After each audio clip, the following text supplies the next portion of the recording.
The Dental Brief is brought to you by Omni Premier Marketing and the amazing guests who bring wisdom and advice that you can put to use to take your business and practices to the next level. Find us on Facebook and join the conversation. Get ready to grow because we are kicking off the next episode in 3, 2, 1. Hello, everyone. Welcome to another episode of the Dental Brief. I'm so excited for today's episode. Today's topic is something that fascinates me. Why more practices aren't involved in it is what truly fascinates me about it. So we're going to tackle this today. Let me go ahead and introduce our guest. Kandra Sellers, say hello to everyone. Hey there. Thanks for joining. Yeah, thanks for being here. Can't wait. I'm really excited for today's episode. You started a company called Tandem and Practice Solutions, right? It's tipsmedicalbilling.com. And you help dentists, and we'll get to how you help them in a little bit with medical billing. Let's start. Tell me about your background in dentistry. How'd you get from involved in dentistry, and how'd you get from there to where you're at now? Sure. So I actually am a dental hygienist by trade. I graduated in 93. So now I'm just add up the years. Before that, I was in dentistry while I was going to college for my hygiene degree. So I've been at this a long time. I've had a lot of different roles in dentistry, including having my own temping service, doing periodontal consulting and coaching and practice management, sales, a little bit of everything. But I've landed here, and this is where I'll end my career. Yeah, and it's fascinating, again, what you do. Tell us a little bit about why you started Tandem and Practice Solutions. What were some of the problems that dentists were having that made you go, hey, there's a need for help in this area? Yeah. I when I was in practice management, I attended a course 4 times by the same doctor about medical billing. And I had heard, oh yeah, we've tried that. It doesn't work, blah, blah, blah. And I thought, gosh, okay, I'm going to attend one of these courses. And I did that 4 times. And every time, while I learned more, I was still somewhat baffled as to how would you take this into a practice and implement it? And what I could see in the room, just as more of an observer, because as a practice management coach, I was thinking about how could I help my practices. I could see the glaze over people's eyes after 2 days of complete immersion of amazing information, but I could see this glaze of how are we going to do this? Like it was either the doctor in the room or the doctor and their admin person, or maybe just one or the other. And I thought there is no way, because I was very much a team approach practice management consultant, or coach, I should say, more so than consultant. But there was no way that these people sitting in the room were going to take this back to their team and successfully implement it. Which is why there's so much stigma around, oh, this doesn't work. I get that all the time, and I make those practices successful at it. It's because they need somebody coaching them through every step of the way. You're going to have hiccups. You're going to have obstacles, and most people would just give up. And I hear that all the time from my clients. So glad that we have you, because I can't imagine how we would have quit. We would have quit already. Sure. So it's amazing. You see this in a lot of areas where people are like, hey, that doesn't work. It doesn't work. But yet then there's people that have tremendous amounts of success in certain areas and do make it work. And I know that you coach practices, right? So you actually help them take this and implement this into their practices and actually make it work and make it successful. Let's talk a little bit about some of the reasons why it doesn't work. Right. So what are some of the big mistakes that you see practices, not just the consistently and sticking with it, right? Making a plan and sticking with it, but what are some of the things that you see practices do that cause them to fail and make them throw up their hands and walk away? Sure. And I mean, first off, our niche truly is that implementation. And I feel it is a niche. I don't see a lot of people doing what we're doing at this level, for sure. I think some of the failure rates are just not understanding diagnosis codes or procedure codes. In dentistry, we can do procedures all day long, without ever having to give a reason as to why we did those procedures on a claim form. We just do it and get paid. It's the craziest thing ever. And when I talk about diagnosis codes, there's no dental and medical diagnosis codes. There's all one system for codes, for diagnosis codes.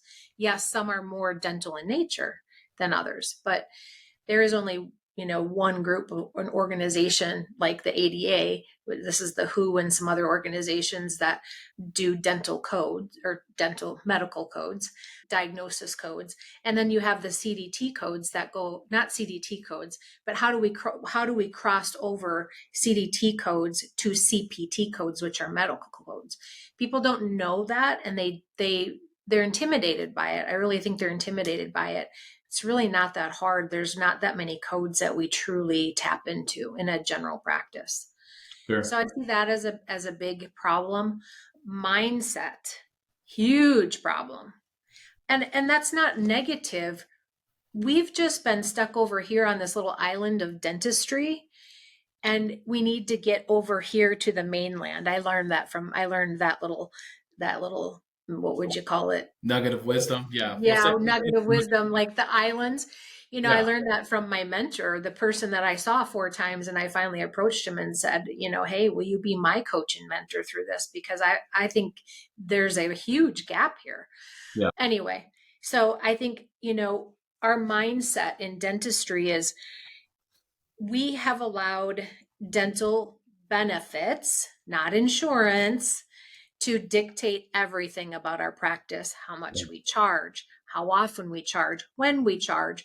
And if it doesn't fit into the parameters of the dental plan or supplemental plan that the patient has, or the coupon discount plan that they have, because that's all it is, we just don't charge them for it, or we give it away because we feel bad. I get it. They're like our family to us because they see us really regular, and they do become our dental family.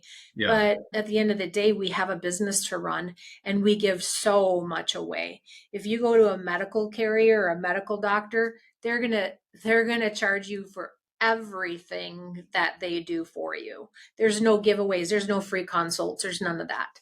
Sure. So I think that's another huge barrier, is just mindset and shifting that to more of a medical model. But that just takes time, because we've really been ingrained with dental and how it operates. We've been brainwashed. I call it brainwashing, because we really, it's wild the longer I do this, how set we are on that mindset. Let me ask you this. Practices that are not participating in any form in medical billing, including just asking the patient to check with their insurance company, so no forms of it whatsoever. Mm-hmm. What percentage of, how many dollars do you think is being left on the table? You can also put that into a way of how many patients are going in without treatment that they should be receiving. Let's start there.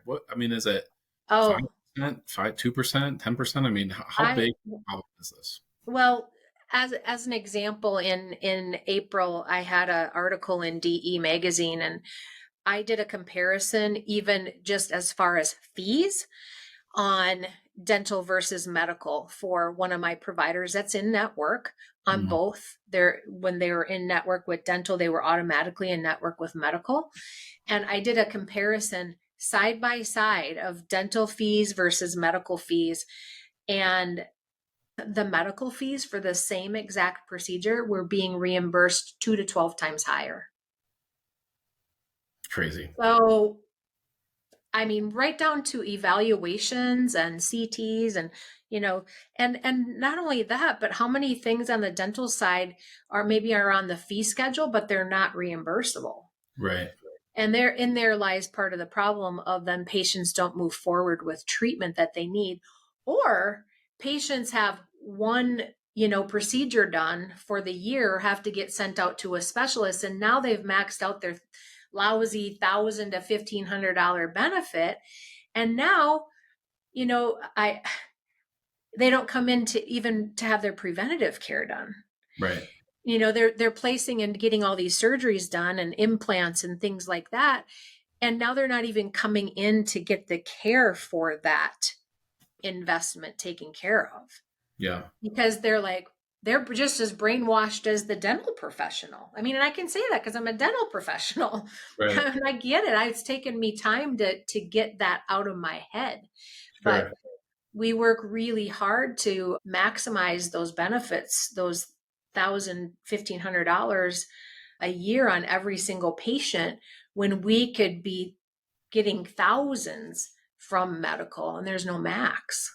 If you asked every dentist in the country if they would like a way to get patients to accept more care while increasing the amount of money that they're reimbursed for that chair time, I think all of them, except for the skeptics, of course, all of them, right? The natural skeptics would say yes. And this is the way to do it, isn't it? I mean, this is the Huge. It's a easy, huge opportunity.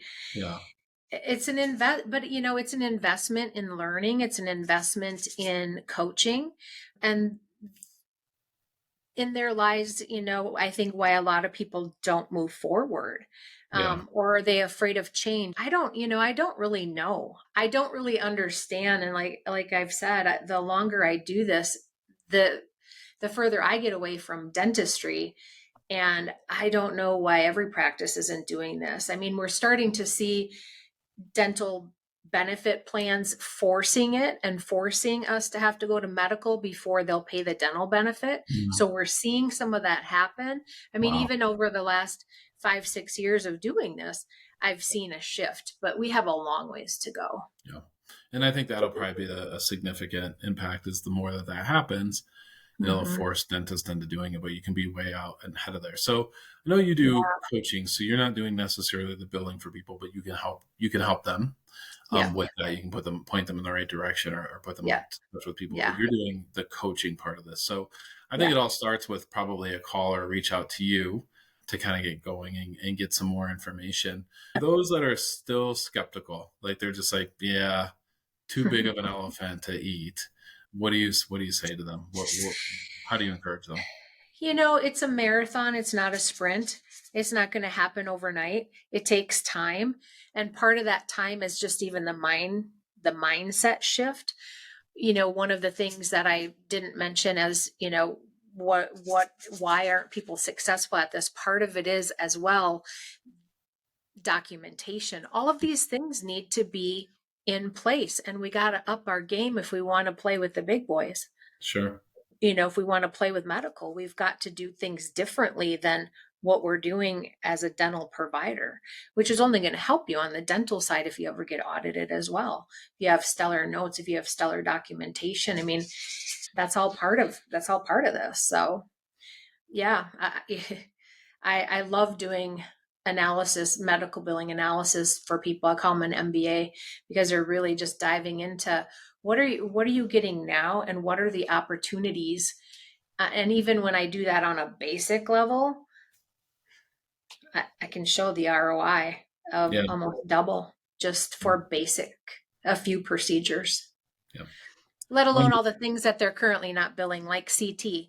I always find doctors, they want to see that ROI, and they go out and they buy this $100,000 CT, which is beautiful. I love the availability of CT in a dental practice, but they just start not even asking the patient to pay even a little bit of money for that CT image that they took, because dental doesn't reimburse it. And I don't want to ask my patients to pay for it. Even if you charge $100, like, don't give those things away.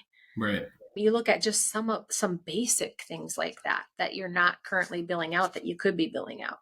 Right. Including all the emergency exams or consults that you don't bill out because the patient only has 1 or 2 per year to tap into. Sure. Yeah. So, that makes sense. There's so much opportunity. I could talk for hours on it. I want to encourage our audience to check out the website. It's tipsmedicalbilling.com. So go there, take a look at it, learn more about Kandra. And Kandra, I want to thank you so much for being here and sharing with us today. I really appreciate your time. Absolutely. I appreciate you having me. It was great.